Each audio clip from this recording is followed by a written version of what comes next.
Number 20, Blue Valentine. Do not touch the young lady in my taxi. I'll have you know that she was putting the moves on me.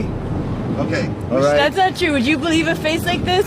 Please. That doesn't... Look at that face. To me to see Look at that anything. face. Drive, you're trying something that's wrong. Derek Cianfrance, who was irrevocably altered by his parents' divorce, wrote and rewrote this script for 20 years, and in the ultimate act of not being precious, he let Gosling and Williams improvise whatever felt right on the day using the script as a jumping-off point.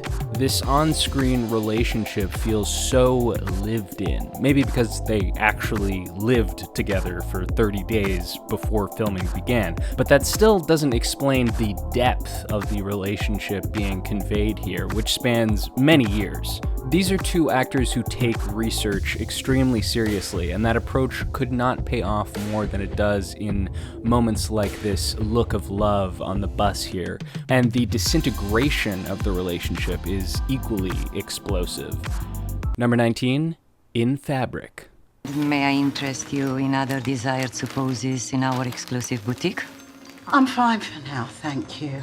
Then I would like you to announce your locus of residence, followed by the numbers to your telephone. Sheila Wall Chapel, 16 Ferndale Road, Thames Valley on Thames. Address travels from person to person, leaving a trail of destruction and murder in its wake.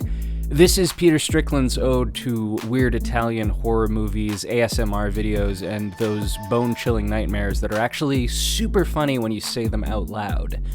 I adore the spirit of this movie. It is so plugged in to its own invented genre. If you just walked into a movie theater playing this out of context, you could easily mistake it for some lost gem from the 70s. And aside from maintaining the perspective of a haunted outfit, it's impossible to know where anything in this movie is headed or what the stakes of the movie even are. And that barely matters. The vibe is just so powerful. It also successfully parodies hypnotism while being genuinely hypnotic. Using words to tell people about In Fabric is pointless, though. Just put it into your eyeballs. Number 18, Amour. Anne, qu'est-ce qui se passe?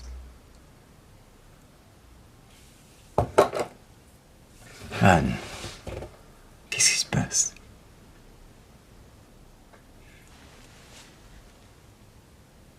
Usually, Michael Haneke likes to hurt me when I watch his movies. And don't get me wrong, Amour is a deeply painful movie, but it's the first time I felt he wasn't strictly invested in making me feel horrible. I actually went back and rewatched Funny Games after I saw this, hoping to discover a glimmer of the same humanity that shines through Amour. Mr. Farber. What? No luck, though, it's still pretty miserable. Amour is a movie about an elderly man dealing with the slow physical and mental unraveling of his wife brought on by a stroke. It's a profoundly brutal and authentic look into aging and death, and it's an important movie for anyone who loves another human being. I saw it during my father's decline, and watching everything play out in such an objective, unsentimental manner, what people often refer to as the haneke hippity hop, gave me a priceless perspective. Knowing that things generally never get better, that if your loved one is deteriorating or dying, whatever state they're in right now, that is the best they're ever going to be. Just like how we'll never all be younger than we are right now. That is a very necessary truth that everyone should confront on their own terms. So grab a popcorn, take a seat, and strap yourself in for some good old... Number 17, Silver Linings Playbook. Hey, I like to run alone. Will you stop? Okay? What? I'm running here. Me too. Well, then why don't you run somewhere else? There's fucking tons of roads to run in. What are you trying to do? I like this road. This is my neighborhood. Oh, come on, please. Calm down, crazy. Why are you... David O. Russell was the perfect human to make this movie, not only because his son has bipolar disorder, but his specific filmmaking energy is just as frenetic as the minds of these endlessly watchable characters. O. Russell is outwardly chaotic, visually, in the edit, in the way he imbues all the performances with a feeling of intense spontaneity, like anyone could have an epiphany or completely buckle at any moment for any reason. But in that chaos, there is a hilarious clarity. It's an impossible romance between two characters navigating mental illness and each other, discovering how they work together and how to bring out the best in themselves, which is what we're all trying to do every day in one way or another. I love that the villain of this movie is a family friend who makes very sensible bets against Robert De Niro, and the MacGuffin is achieving a mediocre score in a dance competition. Number 16, 8th Grade.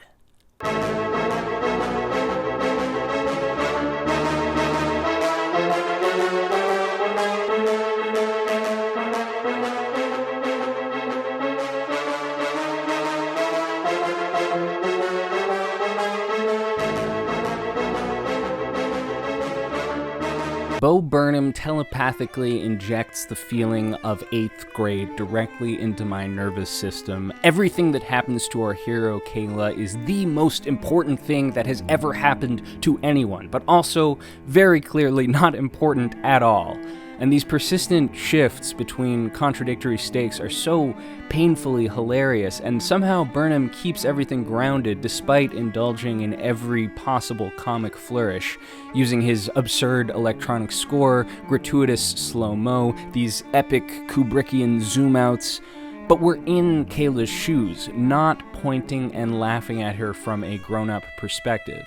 As someone who graduated from high school just before social media really came into existence, I've often wondered how that kind of perverse digital social pressure in concert with IRL social pressure might have killed me as a little boy, and 8th grade brings that version of high school life into vivid focus, like it's a documentary.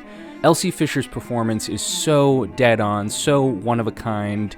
Every performance in this movie, no matter how small, even a one-line character, even a character we just glimpse at for a second, it always feels like it was conceived from the ground up just for that exact actor, and then the actor came in and delivered the perfect take on the first try. Number 15, Mad Max Fury Road.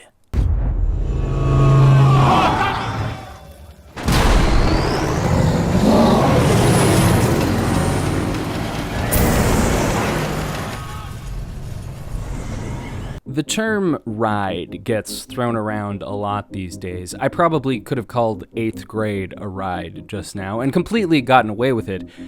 But Mad Max Fury Road is a ride in the truest sense, not counting actual rides. 97% of this movie is a visual extravaganza. All the characters and motivations and jokes, allegiances, aspirations, they're all conveyed through sheer visual gusto, like a silent film with grotesque, bulging, veiny muscles.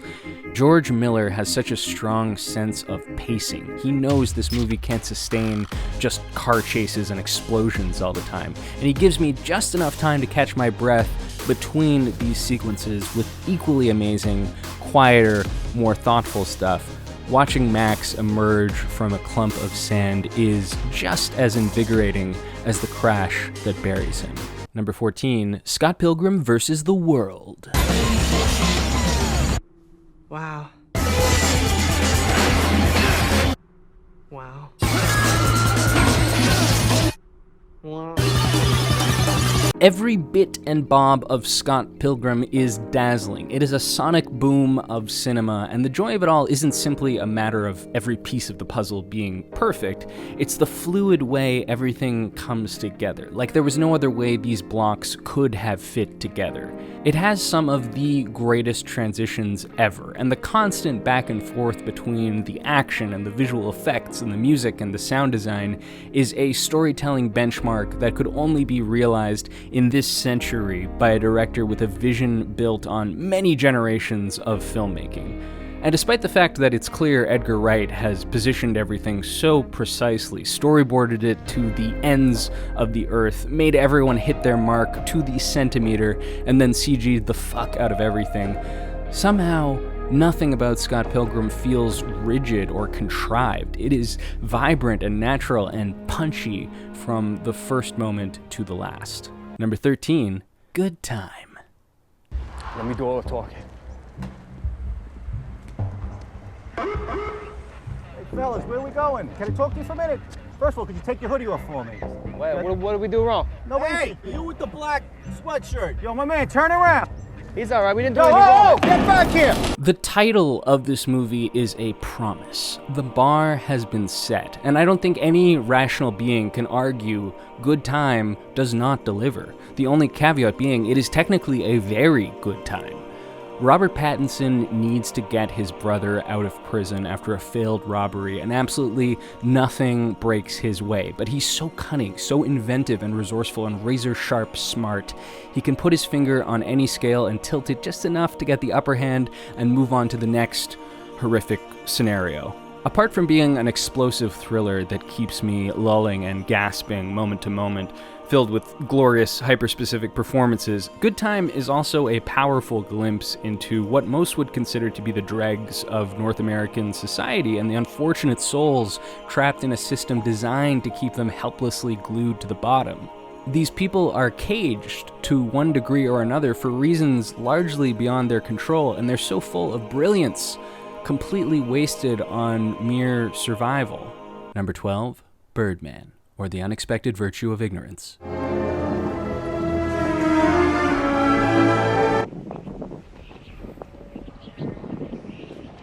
You see, this is where you belong. Above them all.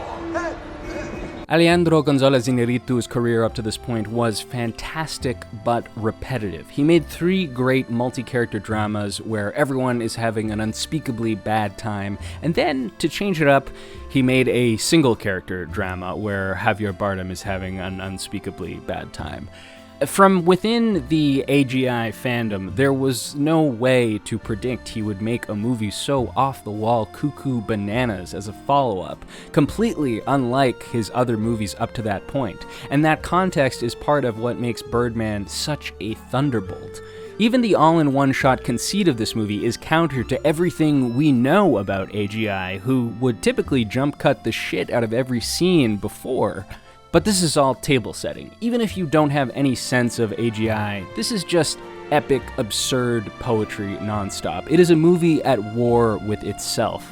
As much an ode to artistry as it is a child rightfully making fart noises at the great artist trying to make great art. Nice try, Michael Keaton. More like great fart. But everyone has that poet within them, alongside the sellout action star who has no idea what they're doing. I will never tire of Birdman because it never stops contradicting itself, in the best way. Number 11, Frances Ha. This is a debit card? Only credit cards are cash. Okay. I'm so embarrassed. I'm not a real person yet. I got it. No. I'm just gonna go run and get some cash.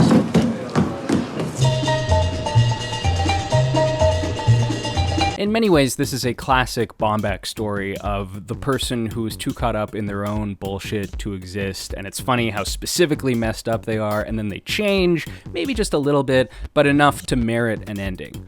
But this is the best Baumbach because it's really a Greta Gerwig.